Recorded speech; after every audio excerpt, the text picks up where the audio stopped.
My name is Tori Sinclair. I was 34 years old the day I stood on the sidewalk outside the house I had been paying for and saw someone else's name on the mailbox. 6 years. 72 monthly transfers. $1,842 each time, pulled from my checking account on the first of every month. That money covered the roof, the walls, the hydrangeas my mother planted out front because they reminded her of her own mother's garden. But the name on the mailbox was not mine. It was not my parents'. It read, Kelsey and Bryce Hart, my sister and her husband. I had a manila folder in my hands. Inside were bank records, a certified deed transfer, and a signature that looked almost like mine. Almost. But I never signed it. What happened at my sister's housewarming party 2 weeks later made my mother call me every name she could think of. But by then, the county recorder's office had already made their call. Welcome back to Hidden Family Revenge. This channel shares stories of quiet strength, women who fought back with truth, not volume. If that sounds like something you need to hear, drop a comment and be sure to subscribe. I need to go back. Back to the beginning. Back to the kitchen table where I was 9 years old and already the one clearing dishes while my sister Kelsey played in the living room. Our family had a system. It was never written down, never discussed. It just existed. Tori handles things. Kelsey is handled. Mom decided this early and Dad never argued. Dad never argued about anything. I got my first job at 16, waitressing at a diner 3 miles from our house. I paid for my own car insurance, my own gas, my own prom dress from a thrift store in Ridgemont. Kelsey got a car for her 18th birthday, a red Honda Civic with a bow on the hood. Mom posted photos. I did not get a car. I got a handshake from Dad and a card that said, "We're proud of you, Tori. You've always been so responsible." Responsible. That word followed me like a stain. Responsible meant I was the one who picked up Mom from her double shifts when the car broke down. Responsible meant I was the one who drove 40 minutes to pick up Kelsey from parties she was too drunk to drive home from. Responsible meant I was the one who handled it. Whatever it was. There was a pearl brooch my mother owned. Cream-colored, oval, gold-edged. She wore it to every occasion that mattered. I remembered her pinning it to her collar the morning she drove Kelsey to prom. I remembered the empty seat at my college graduation where she was supposed to sit. She had a migraine that day, she said. But Kelsey's yoga teacher certification ceremony? Mom was front row, pearl brooch gleaming. I did not mind being reliable. I minded being invisible. 6 years before that day on the sidewalk, Mom lost her job. The retail chain she managed in Bartonville shut down overnight. 42 employees out. She was 55 with no degree and a resume full of shift schedules. Dad had already retired early from the county recorder's office. Bad knees, he said. His disability check covered groceries but nothing else.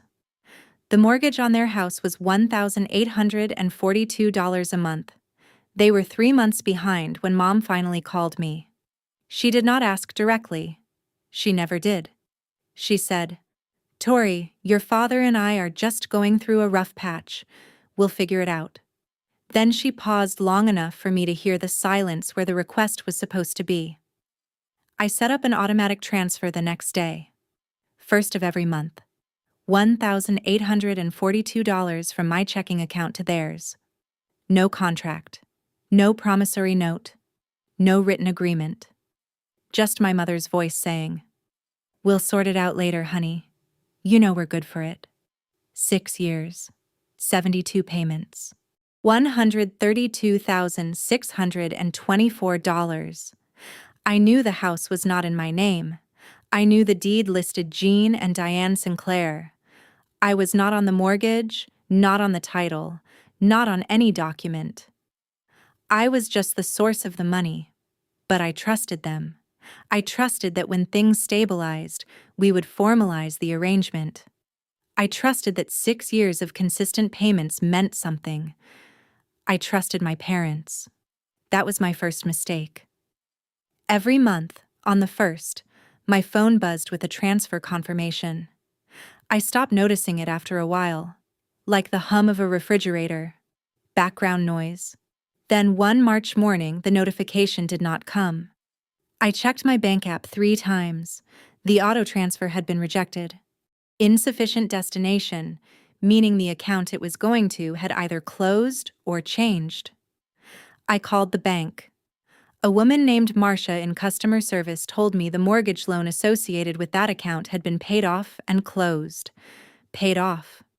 The mortgage I had been paying for 6 years was suddenly gone. I called Mom. She answered on the second ring. "Oh, that," she said. "Your father refinanced. It's all taken care of. Don't worry about it." "Refinanced how?" I asked. "You know how your father is.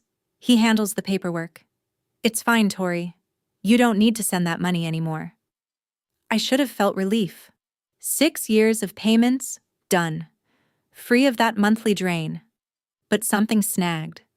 Refinancing a house required a new loan, new appraisal, new everything. And nobody had told me. That evening, I sat at my kitchen table and opened the county recorder's website. I typed in the property address. The search returned a recent filing. Deed transfer. Recorded 17 days earlier.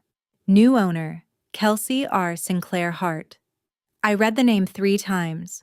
Then I closed my laptop, put on my coat, walked around the block in the dark for 40 minutes. Pepper was at the door when I came back, meowing. The auto transfer notification I had ignored for 6 years suddenly felt like a phantom limb. Gone, but I could still feel where it used to be. My parents had given the house to my sister, the house I paid for. And they had done it without telling me, without asking, without so much as a phone call. But I did not know the worst part yet. I waited 2 days before calling. I needed the anger to settle into something useful. When I finally dialed Mom's number, my voice was steady. "Why is Kelsey's name on the deed?" Pause. Then the tone shifted. Not surprise. Irritation. "It's a wedding gift, Tori. Kelsey and Bryce need a home. They're starting a family. You already have your little cabin up at the lake. I've been paying the mortgage for 6 years. And we appreciate that. We really do. But the house was always ours. We had every right to give it to whoever we wanted." "You had the right," I said. "But you could have told me." Mom sighed, the kind of sigh she used when I was 12, and asked why Kelsey got a bigger bedroom.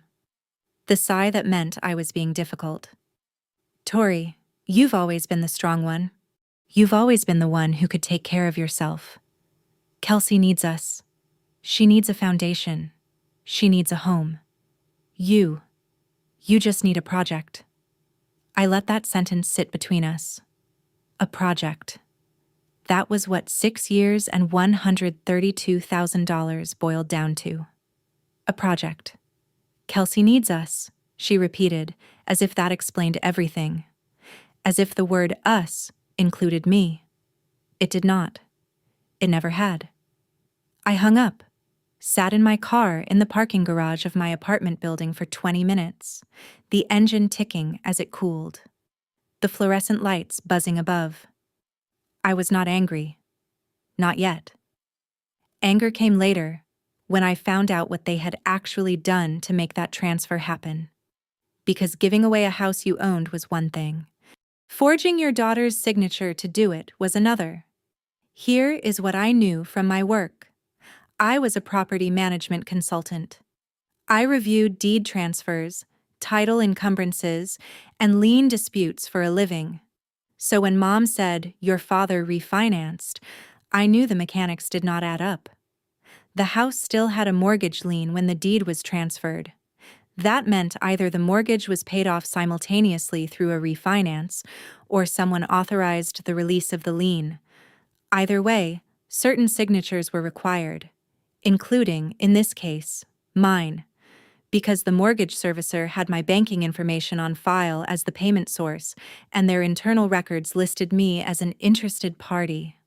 I requested a certified copy of the deed transfer from the county recorder's office. It arrived 5 days later in a brown envelope. I opened the manila folder I had started, just a plain folder from the office supply store. I slid the certified copy inside and began reading. There, on the third page, was my signature. Tori A. Sinclair. Clean, legible, dated 4 months earlier. Except the T swooped right. My T swoops left. Always has. Since I learned cursive in 3rd grade. It was the kind of detail you would miss if you were not looking. But I was always looking. It was my job. Below the signature, a notary stamp. Dennis W. Hart. Licensed Notary Public. Bryce's father. My sister's father-in-law had notarized a document bearing my forged signature. I took a photograph of each page, saved it to 3 different locations: phone, cloud, external drive. Then I closed the folder and put it in my desk drawer. I said nothing. To anyone. Not yet. When you find a crack in a foundation, you do not start yelling about it. You map it, you measure it. Then you decide what to do. Kelsey's wedding was 2 months after the deed transfer. A Saturday in June at a vineyard 40 minutes outside town. White chairs, string lights, mason jars with wildflowers on every table. Mom called 3 times that week. Each call was a variation of the same command disguised as concern. Just come to the wedding, Tori. Don't make this about money. This is about family. Kelsey texted once. I really want my big sister there. With a heart emoji. As if that erased anything. I went. I wore a navy dress. I brought a gift. A set of ceramic mixing bowls from a shop in Bartonville. I smiled. I hugged. I said congratulations. I did not mention the deed. I did not mention the forged signature. I did not mention the $132,000. Mom wore the pearl brooch. She unpinned it during the reception and fastened it to Kelsey's dress. Something borrowed, she said. Everyone in earshot murmured how sweet that was. I was standing near the dessert table when Ruth Calloway touched my elbow. Ruth was 72, lived 3 houses down from my parents, and had known our family since before I was born. She smelled like lavender and sugar cookies. Honey, she said quietly, I saw your mother signing papers at the kitchen table a couple months ago. 3 different times. It didn't look like tax paperwork. I looked at her. I know, Ruth. She squeezed my arm. What are you going to do? I'm working on it. She nodded, the way someone nods when they trust you completely. Then she went back to the cake line. I stayed until the bouquet toss. Then I drove home, 3 hours in the dark. Pepper was waiting at the door. Monday morning, I called Greg Palmer. We had worked together 5 years earlier at a property management firm in Ashfield. Greg had since moved to title insurance investigations, specifically fraud cases involving deed irregularities. I need you to pull something for me, I said. Deed transfer, recorded about 4 months ago. County property, residential. Personal or professional? Both. Greg ran a full title search within 48 hours. What came back was worse than I had expected. The deed transfer was authorized using a forged signature, mine, and notarized by Dennis Hart, who had no record of verifying my identity because I was never present. The mortgage payoff was funded by a new loan taken out in Kelsey's name, meaning the lending institution had been given falsified documentation to process the payoff. The county recorder's office processed the transfer based on a handwritten note from Gene Sinclair, my father, requesting expedited handling. This isn't just family drama, Tori, Greg said over the phone. His voice was flat, professional, the way mine got when I was delivering bad news to a client. This is federal. Wire fraud at minimum. The mortgage payoff went through an interstate banking system. I know. What do you want to do? I need it documented. Everything. Certified copies, timeline, chain of custody. I need a package that a DA's office can read and understand without me having to explain it. I can have that ready in 2 weeks. Thank you, Greg. I added his report to the manila folder when it arrived. The folder was getting thick. I bought a new set of tabs, color-coded by year, 1 through 6.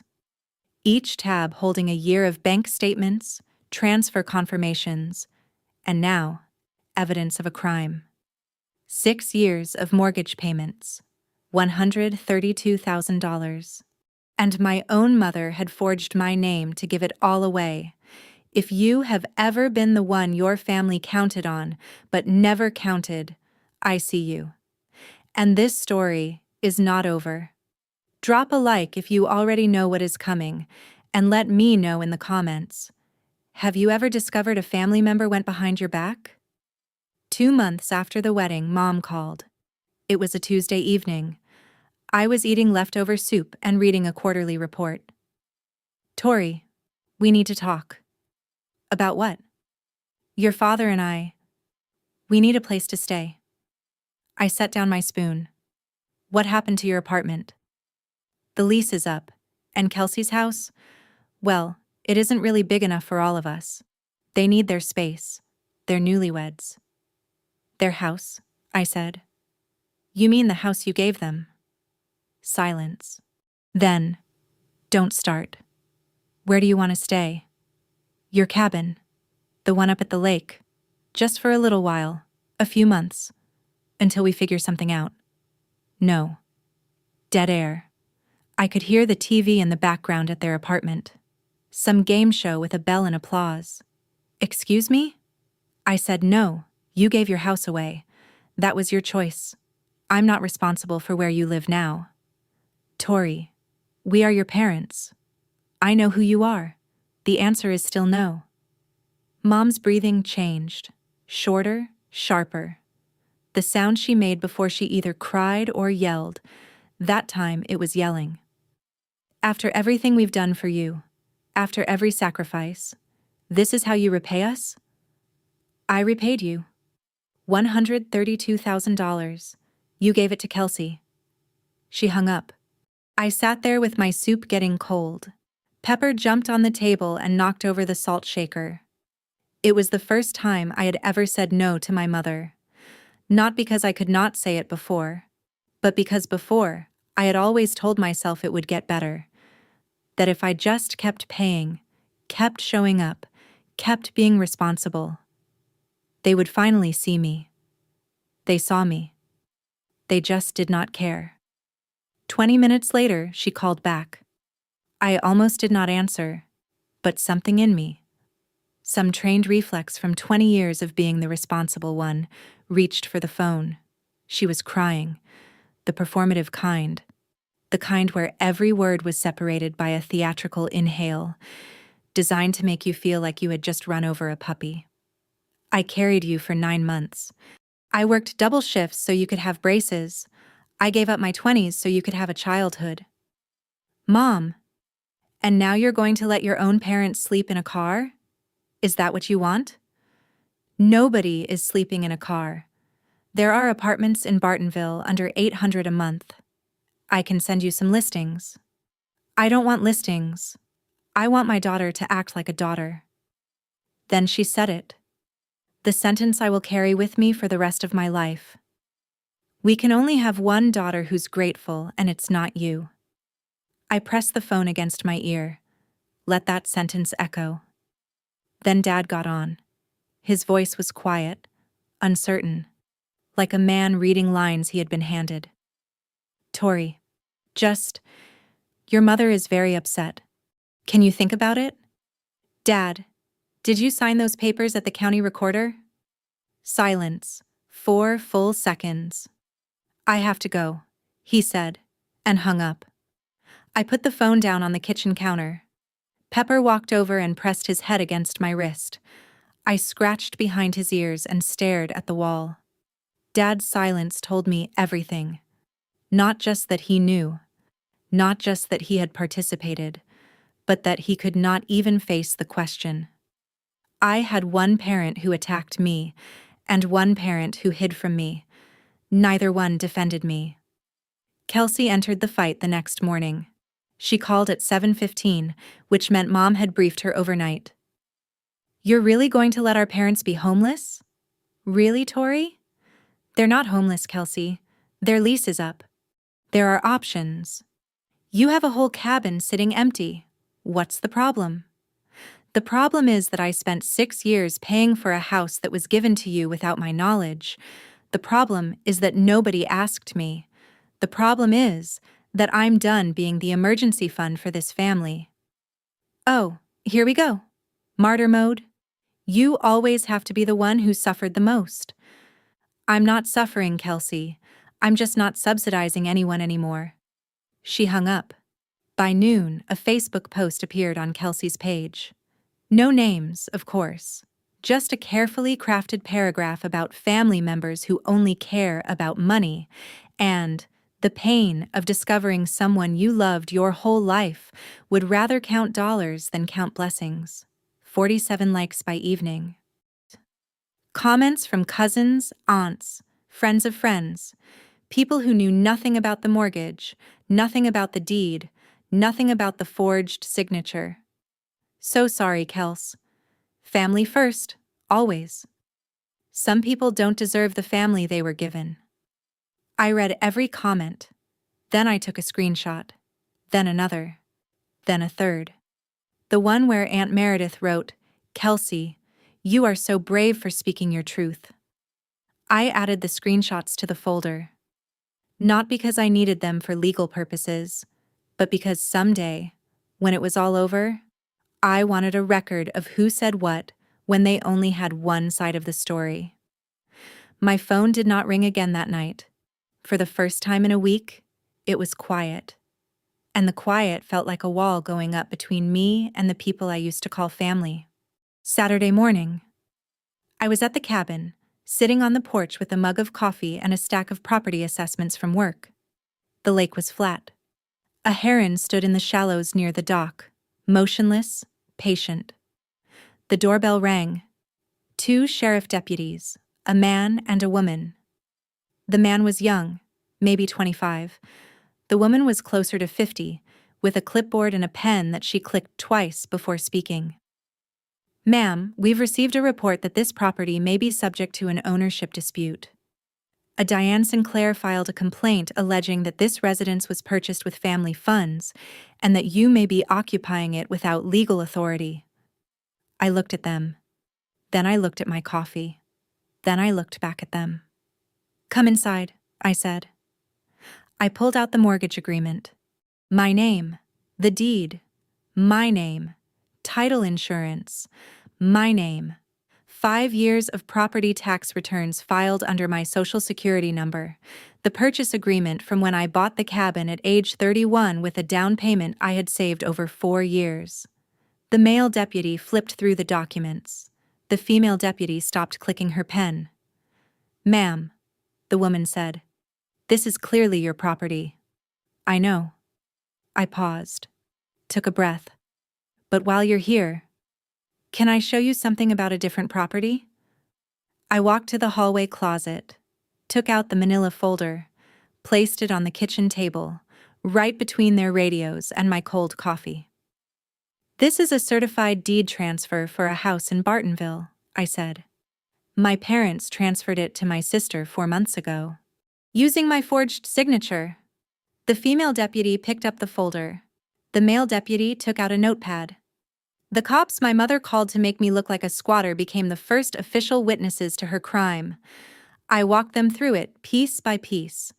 The certified deed copy from the county recorder. The forged signature with the wrong swooping T. The notary stamp from Dennis Hart.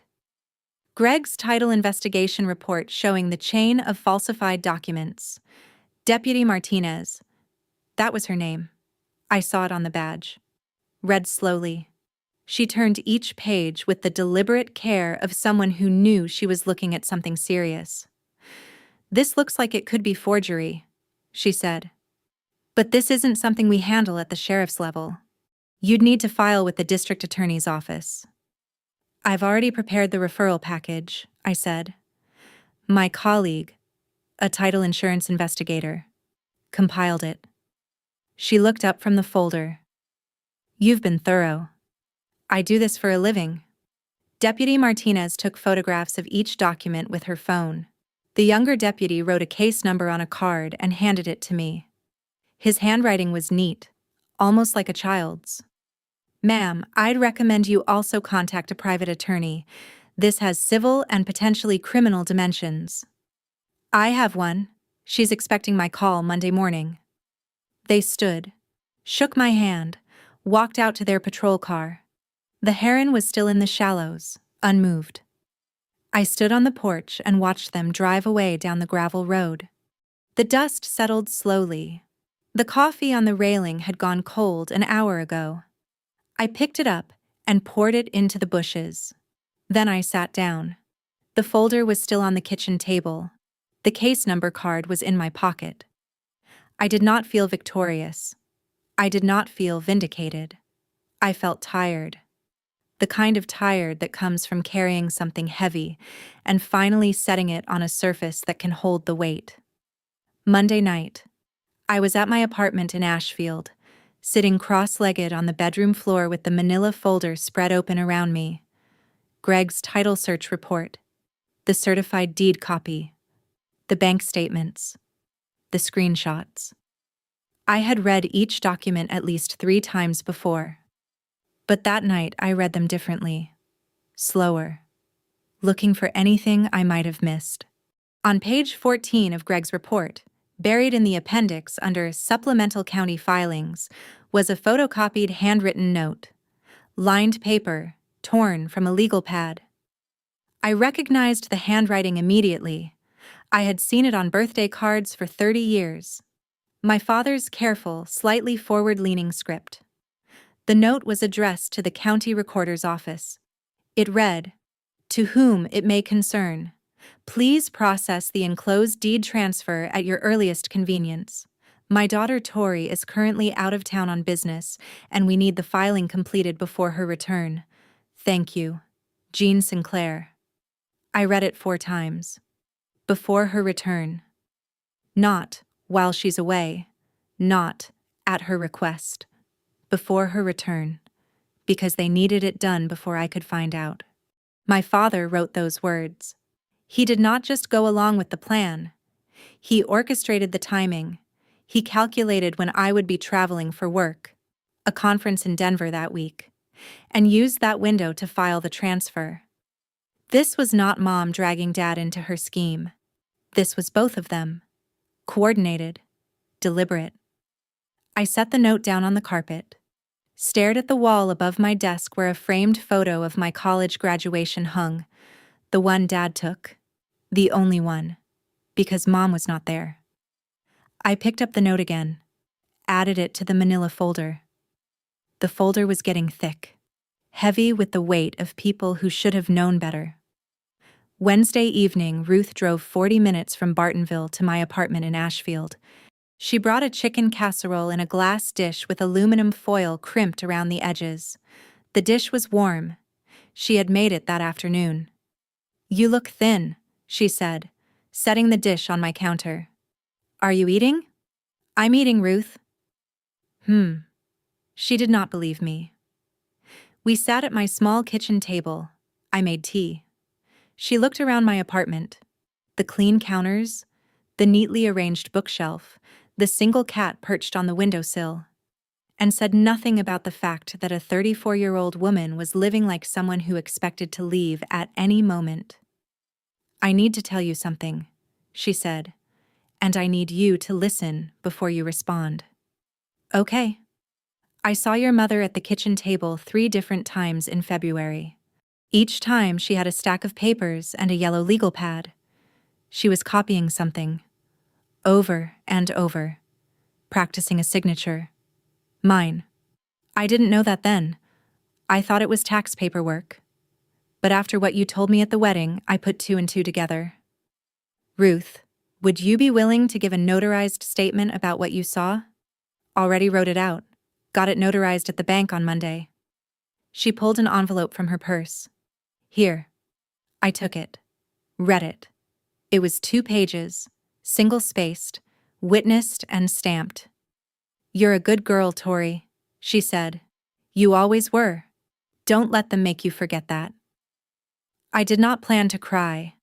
I had not cried through the discovery, the phone calls, the police visit, any of it. But something about Ruth, her 72 years of plain-spoken honesty, her chicken casserole, her 2-page notarized statement, broke something loose. I cried. Briefly. Then I wiped my face, opened my laptop, and got back to work. The invitation arrived on a Thursday, a group text from Kelsey to 30-something contacts. I was not on the list. "Hey everyone, Bryce and I are hosting a housewarming at our new place this Saturday. Drinks, snacks, good vibes. Come celebrate with us." She attached a photo of the house. My house, with the front door painted coral pink and a wreath shaped like a sunflower hanging from a brass hook. I saw the group text because Aunt Meredith forwarded it to me. "Did you get this?" she wrote. "Kelsey probably just forgot to add you." She did not forget. An hour later, Mom texted me directly. "You should come to the housewarming. It would mean a lot to your sister. Let's keep things peaceful." Peaceful. The word of a person who set a fire and then asked everyone to stop yelling about the smoke. I typed 3 words. "I'll be there." Then I made 2 phone calls. The first was to my attorney, Patricia Donnell, a criminal defense and civil litigation specialist in Ashfield. "I need the federal referral filed before Saturday," I said.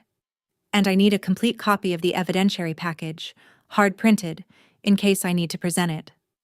"I filed it yesterday," Patricia said. "FBI field office has it. DA's office opened a preliminary investigation this morning." The second call was to Greg. "I need all certified copies ready by Friday. Hard copies and digital backups."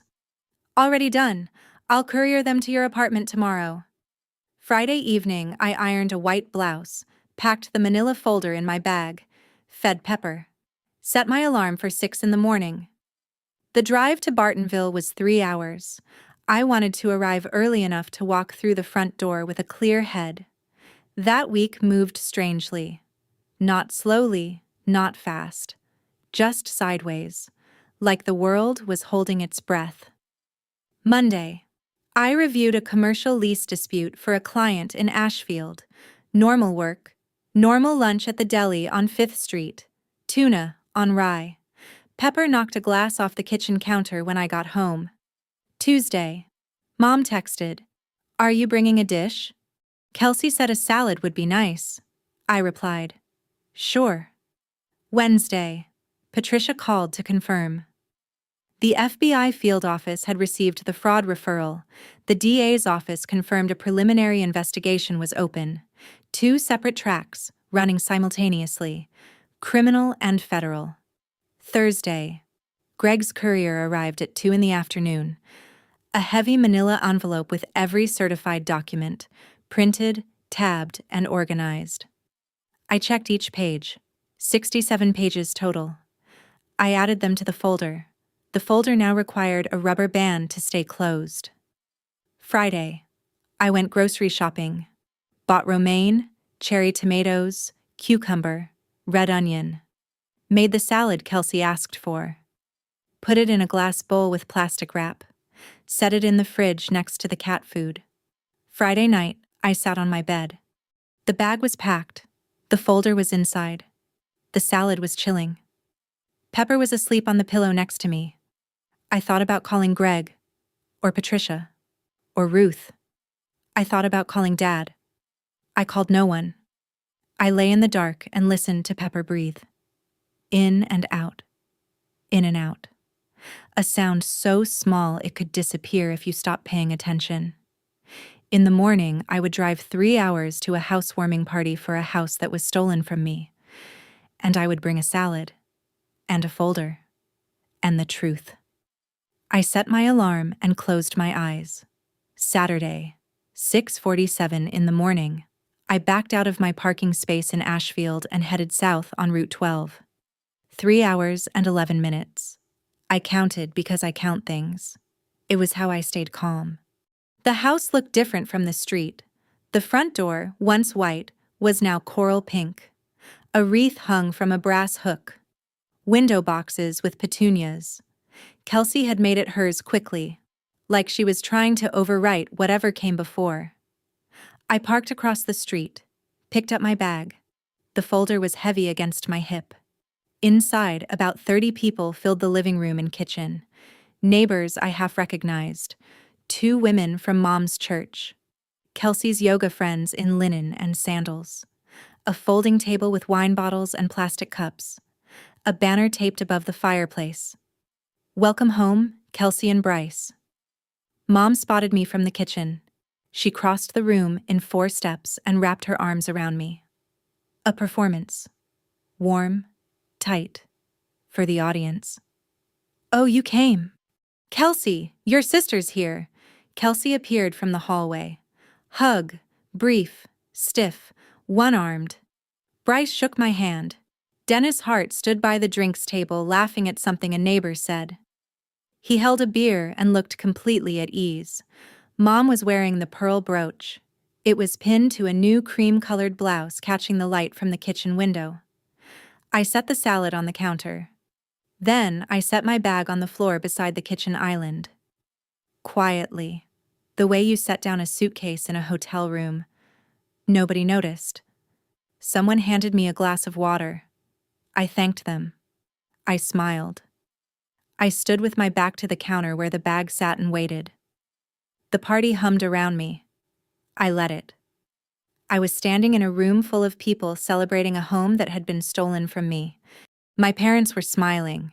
My sister was pouring wine. And inside my bag was a folder that could end everything. I knew what I was about to do, and I was terrified. But if you have made it this far, stay with me. Hit subscribe, because what happens next? I still cannot believe I actually did it. Mom stood on the back porch, just outside the sliding glass door, and clinked a fork against her wine glass. The yard was full. People turned. "I want to make a toast," she said. Her voice carried the practiced warmth of someone who had rehearsed sincerity. "To my baby girl, Kelsey, and her wonderful husband, Bryce." Kelsey beamed. Bryce put his arm around her. "This house," Mom continued, "represents what family is about. Giving everything you have to your children so they can build something beautiful." She paused for effect. Someone said, "Amen." Jean and I worked hard our whole lives. We didn't have much, but we always said, "Our girls will have more than we did." And today, standing here in this home, I can see that promise kept. I held my glass of water. Did not drink. "Tori has always been able to take care of herself," Mom said. "She's our rock, our steady one. But Kelsey needed this home, and that's what parents do. They give where it's needed most. Needed. Not earned, not paid for. Needed." Applause. Light clinking of glasses. A neighbor wiped her eyes. The toast ended. People moved back to the food table. Normal noise resumed. I set my glass down on the counter. Quietly. Kelsey caught my eye from across the room. She tilted her head, the way someone does when they are assessing whether a threat is real or imagined. "Are you okay?" she mouthed. I nodded. Once. Mom was still standing on the porch, accepting congratulations from her church friends. The pearl brooch glinted each time she turned. I was not okay. But I was ready. 5 minutes passed. Maybe 10? I was not sure. Time does strange things when you are about to change something permanently. Kelsey walked up to me near the island. She was holding a glass of white wine and smiling the way people smile when they want you to admire them. "So, what do you think?" she asked. "The renovations turned out great, right?" "The door color is new." "Coral blush." I picked it myself. Bryce wanted blue, but I said, "Kelsey, I said. I need to say something. Her smile faded by 1 degree.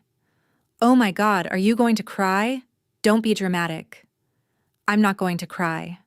I turned, reached down, picked up my bag from the floor beside the island, unzipped it, took out the manila folder, set it on the kitchen island, right between a bowl of chips and a stack of napkins.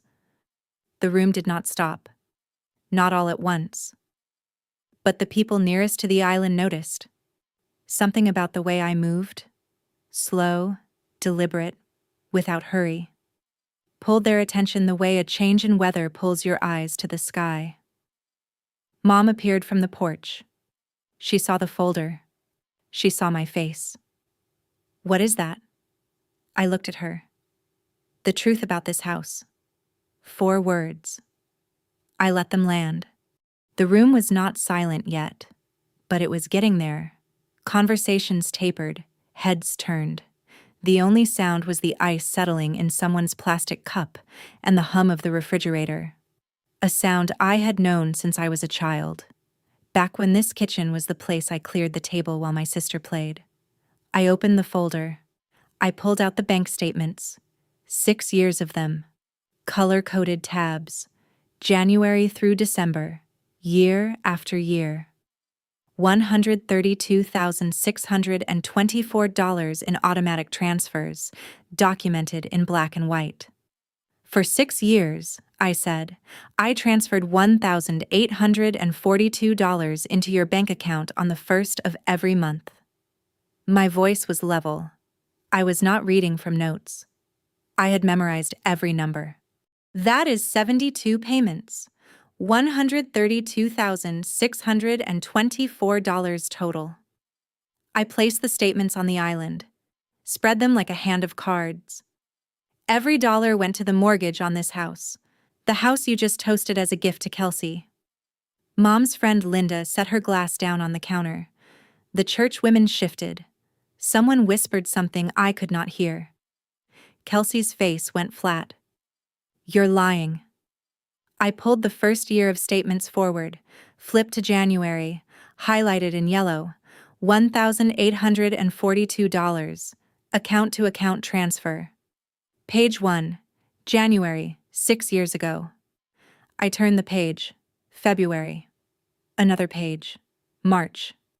I did not raise my voice, I did not speed up.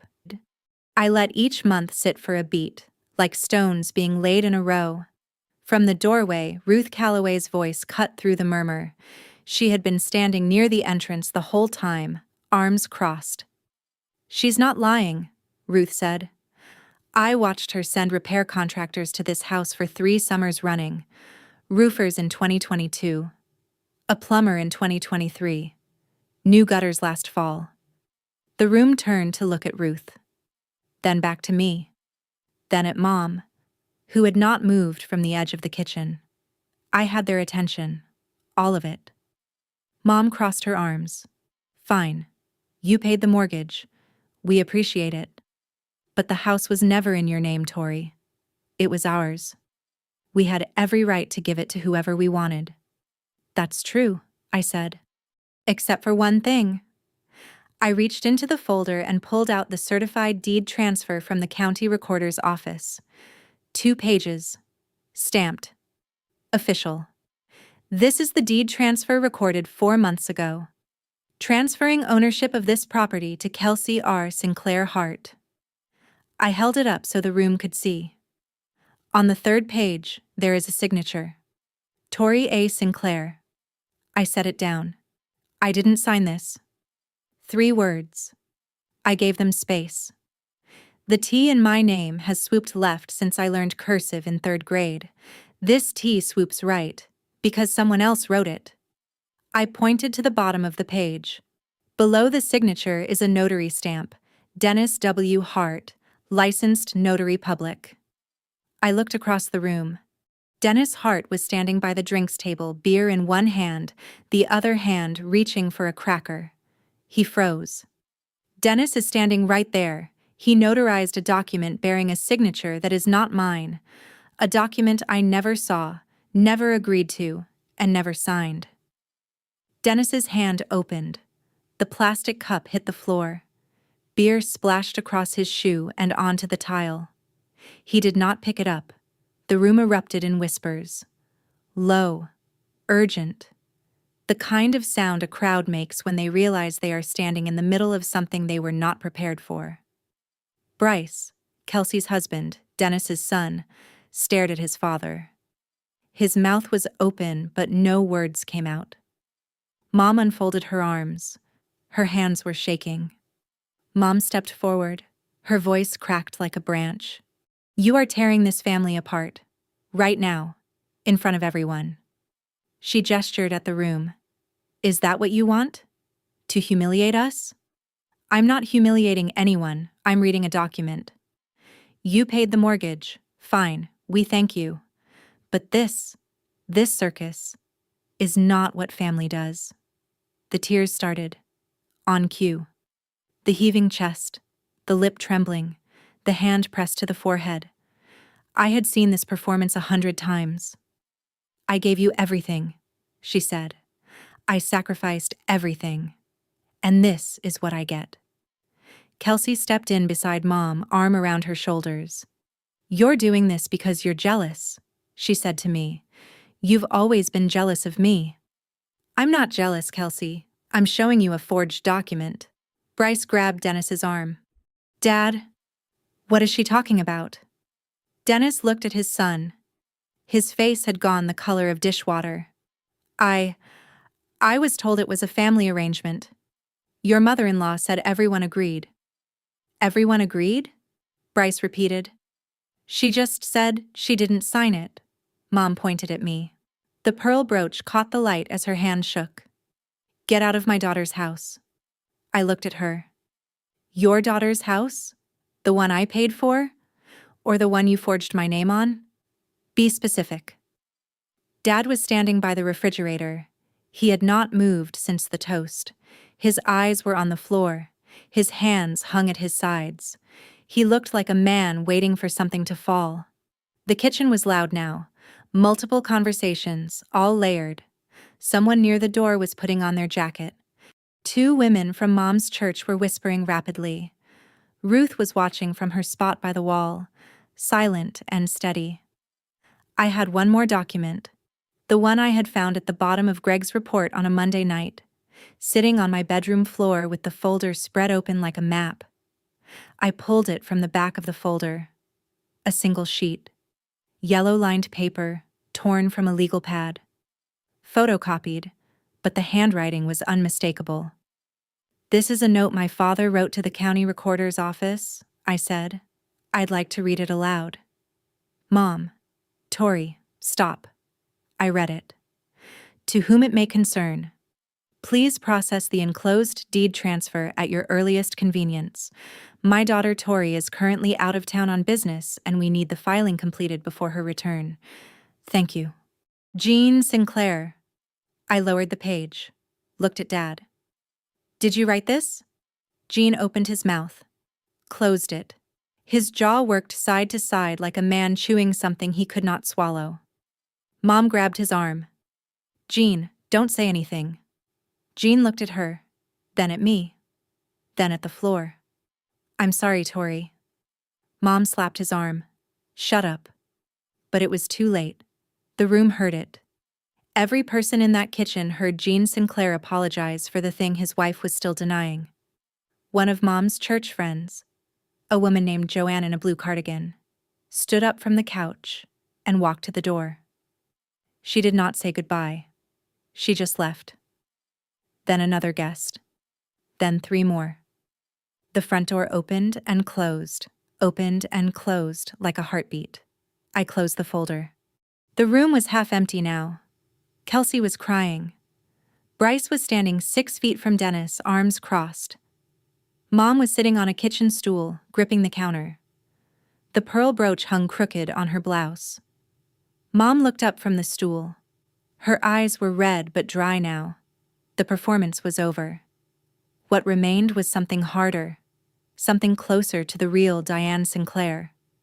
The woman who had grown up poor and swore her children never would, even if it meant cannibalizing one to feed the other.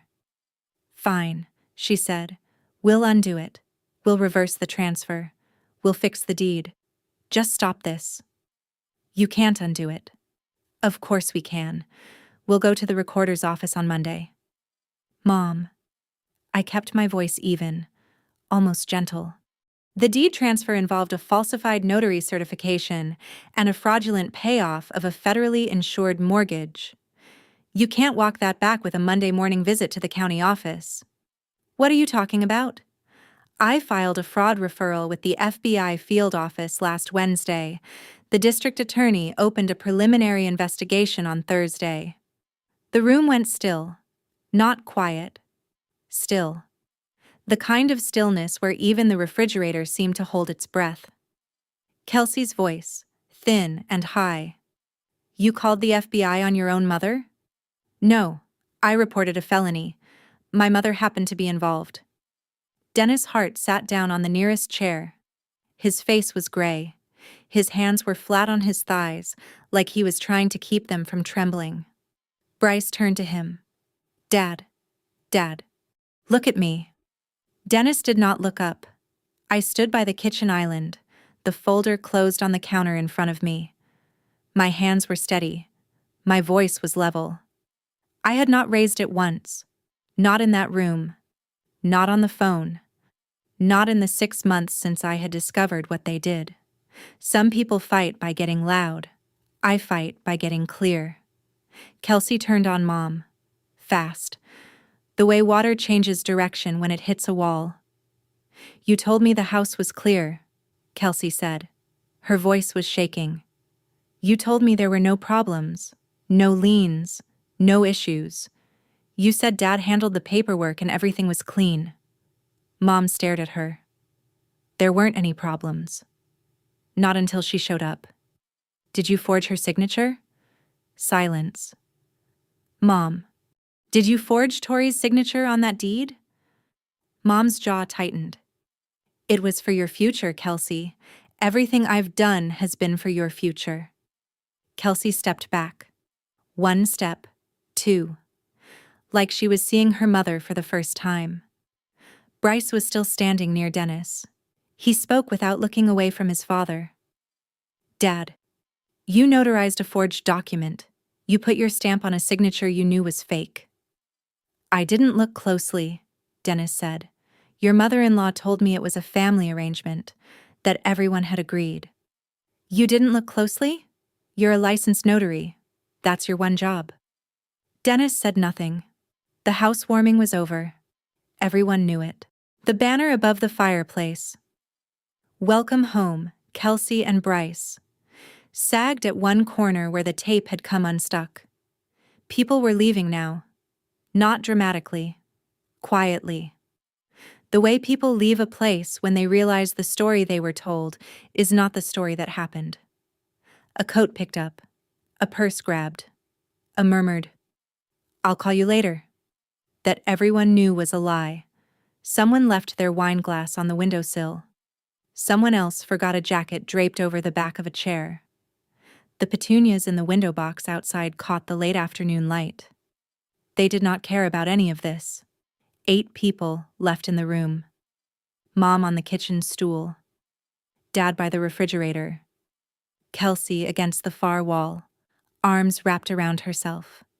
Bryce standing alone, hands in his pockets. Dennis in the chair, staring at his shoes. 2 of Mom's church friends. Joanne had left, but Margaret and an older woman named Bev remained, frozen in their seats on the couch. And Ruth, standing by the front door, arms at her sides.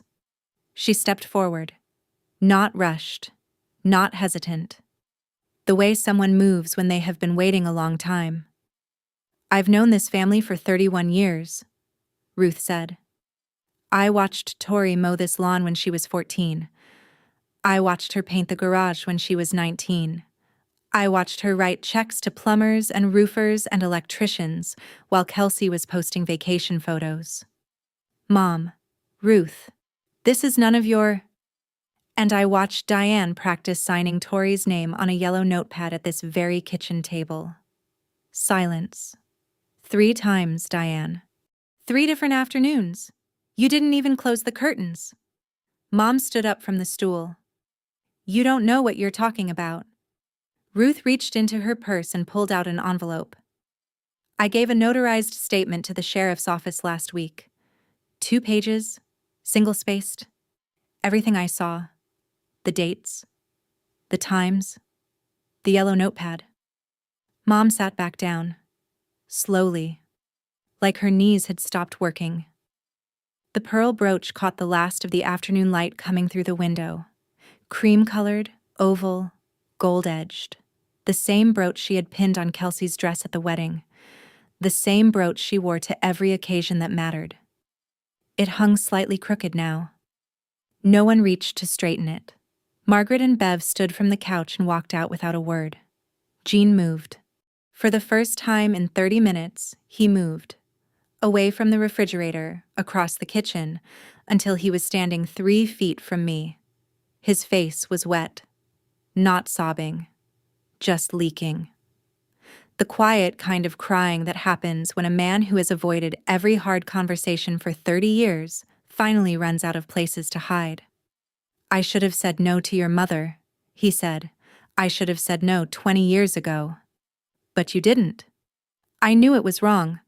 I wrote that note because she told me you wouldn't care, that you'd understand, that you always understood. I would have understood being asked, I said. I would not have understood being forged. He nodded, wiped his face with the back of his hand. Mom, from the stool. Jean, stop apologizing. She's recording this. I'm not recording anything, Mom. I looked at her. I don't need to. The county recorder has everything. Jean stood there a moment longer, looking at me, the way you look at a bridge you burned and now need to cross. Then he walked back to the refrigerator, leaned against it, closed his eyes. I felt something complicated. Not sympathy, not forgiveness. Something between the two. An acknowledgement that my father was a coward, and that cowardice was its own kind of tragedy. He was not evil. He was weak. And weakness, when it is consistent enough, does the same damage as malice. I picked up my bag from the floor, slung it over my shoulder. The folder remained on the kitchen island, open, its contents visible to anyone who cared to look. Keep the folder, I said. You'll need it for your attorneys. I walked toward the front door. My steps were even. I did not rush. I did not look back at the banner or the wine glasses or the petunias. Mom's voice came from behind me. Sharp, desperate, the voice of a woman who had lost control and knew it. If you walk out that door, you are no longer my daughter. I stopped. Hand on the doorknob. The coral pink door that Kelsey had chosen to replace the white one I grew up behind. I turned. I was never your daughter, Mom. I was your mortgage payment. I opened the door, stepped through it. The sunlight hit my face. Late afternoon, golden, the kind of light that makes everything look simple. Behind me, the coral pink door closed. The sound was soft, final. I walked to my car, got in, put both hands on the steering wheel and sat for a moment. The neighborhood was quiet. A sprinkler ran 3 houses down. A dog barked somewhere behind a fence. I started the engine, pulled away from the curb. Did not look at the house in the rearview mirror. The drive home was 3 hours and 7 minutes. I stopped once for gas at a station outside Winslow. I bought a bottle of water and a granola bar. The attendant said, "Have a nice evening," and I said, "Thank you." When I got home, Pepper was asleep on the couch. I sat next to him. He woke up, stretched, and pressed his head against my hand. I did not cry. I had already cried. Once was enough. 2 weeks later. Here is what happened. The county court voided the deed transfer. The judge called it fraud ab initio, void from the beginning, as if it never existed. The house reverted to Jean and Diane Sinclair's names. It sat empty. Kelsey and Bryce moved out the week after the housewarming. They rented an apartment on the other side of Bartonville. Dennis Hart's notary license was permanently revoked by the state licensing board. He faced separate criminal charges for notary fraud, a misdemeanor that, given the scale of the underlying transaction, the DA upgraded to a felony count. The district attorney's office filed state charges against Jean and Diane Sinclair for deed fraud, forgery, and filing a false instrument with a government office. If convicted, they face 2 to 5 years of probation or imprisonment depending on the plea arrangement. The FBI field office forwarded the case to the United States Attorney for the district. The mortgage payoff, funded by a loan obtained using falsified documents, had traveled through the interstate banking system. That made it potential federal wire fraud. The investigation was ongoing. I filed a civil lawsuit for reimbursement of the $132,624 I had paid toward the mortgage. My attorney said recovery was likely. The court could place a lien on my parents' remaining assets, including the now vacant house itself. I did not want the house. I wanted the money, and I wanted the acknowledgement, not from my parents, who would never give it, but from a court of law, in writing, that what they did was wrong. That was not revenge. That was a receipt. Ruth sent me a card. It said, "Justice looks good on you, honey." I put it on my fridge. I was at the cabin. Pepper was on my lap.